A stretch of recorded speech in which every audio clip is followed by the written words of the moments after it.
Peace, y'all. It's your girl Z, and you know I'm here with your business strategies. And today we are going to be talking about how business strategies have evolved over time and how important that is for us to keep up with that evolution. So, a little bit of background about me. My family, I come from a family of entrepreneurs. So, I had the privilege of sitting right next to my mother while she ran a real estate business.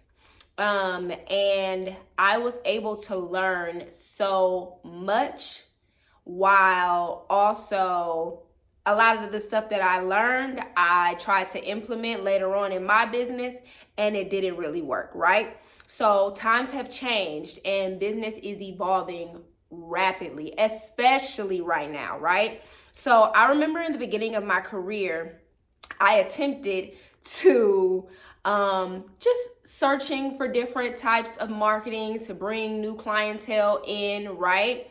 And so I've seen my mother do this time and time again. And if I talk to her today, she'll be like, well, why don't you do this? And I'm like, girl, what worked for you, few years back, I ain't gonna say how many because she'll probably get me together.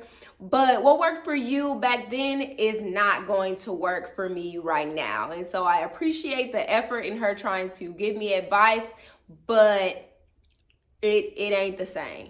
It's not the same. And a great example of that is I've seen my mother send out mail outs time and time again. And they actually worked for her, back then when I was growing up and I was there watching her implement these different things, right? It worked for her. She would send it out, tell people, about the market, the housing market, and so on and so forth. And people actually was interested in what she had to say and what she had to offer them, right? I tried to do that same thing, y'all, and it probably was 2017. When I tell you I got zero response. Zero. And I was kind of hurt, but I quickly realized that I don't even look at like advertisement mail like that. So why would I expect someone else to do that, right? So I like to think of myself as my target market for my beauty business. So I always think of like, what would I be interested in? I definitely look at my clients and, the difference between back then and now is we have metrics. We're able to actually analyze the data more. We have all of these digital ways to market to our clients. So that physical marketing that we used to do with mail outs and things, that really doesn't work. Word of mouth, I will say, will always be around. So if you can create a great experience for your current clients and provide some type of referral incentive or something like that, that is always going to be the number one marketing technique and tool to use. That has been my number one thing to continuously grow and build my business. People leaving reviews and then people just telling their friends and families, coworkers about our business, and then just literally being a walking advertisement for my services. And then when somebody asks them, oh, your skin looks good, oh, your brows look good, your lashes look good, then they say, oh, I'll go to the Lash Queen's Aesthetic Spa, right? So that's the easiest way.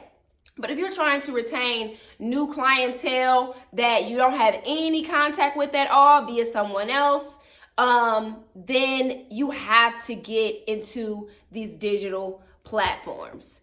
Y'all, and I was dragging my feet. I did not want to do it. But you have to run ads and you have to know how to actually run the ads. But the beautiful thing is you got YouTube University. You got Google providing you with lots of different courses and classes to teach you how to do these things. On top of, there's a way for you to find somebody to be able to run these ads for you for, I think it's not that expensive, but it depends on where your business is. But you can go on websites like Fiverr and you can find somebody to create and run your ads for you. I would properly vet them now before you be giving out your passwords and things to people.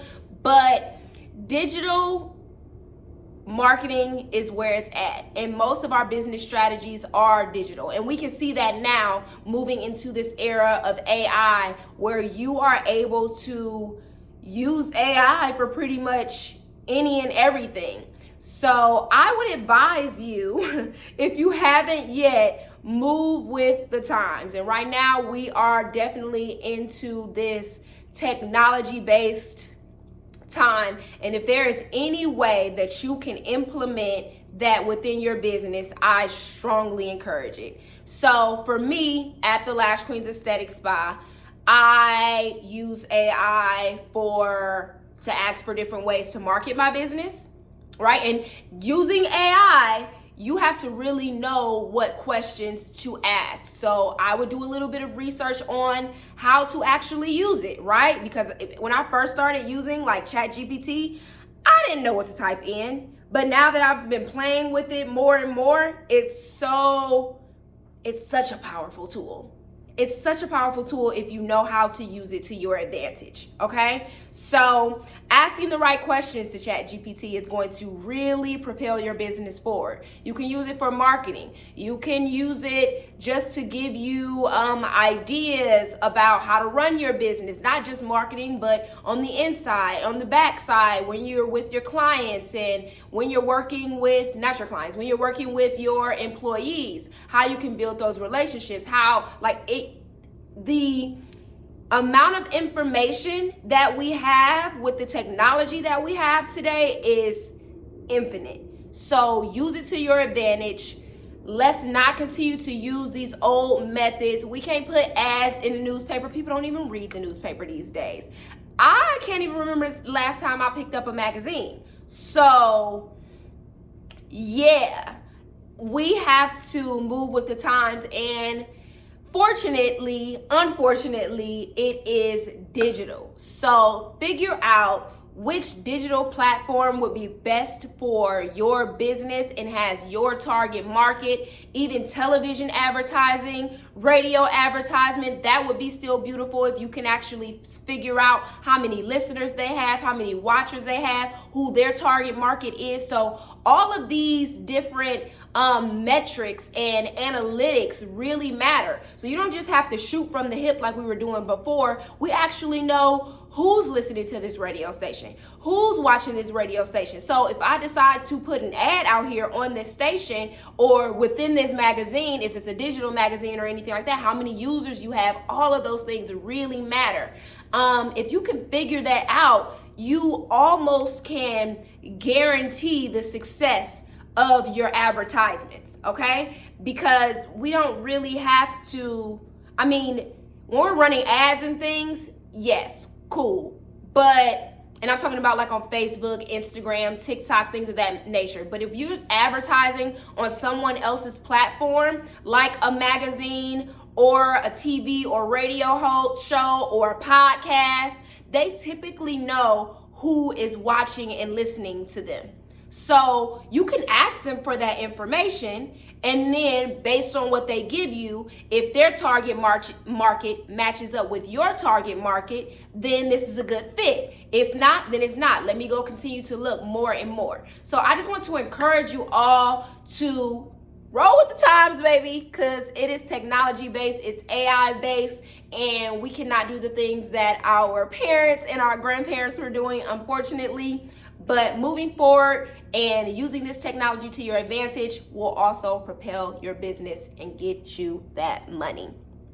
Let me know what questions y'all might have, what information y'all might want me to share with y'all moving forward. I want you to like, subscribe, comment, and continue to follow your girl as I continue to give you these tips on business strategies, customer service, and how to run your service-based businesses like a pro so you can get this money in 2025. Peace, y'all.